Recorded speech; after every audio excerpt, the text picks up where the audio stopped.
பேர் சிரிங்க.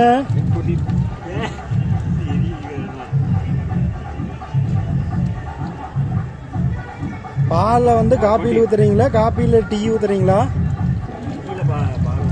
டீயில் பால் ஊத்துறீங்களா? குருசாமி வேற காணமே.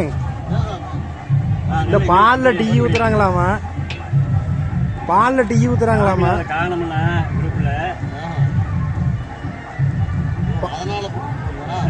பாலில் டீ ஊத்துறாங்களாமா?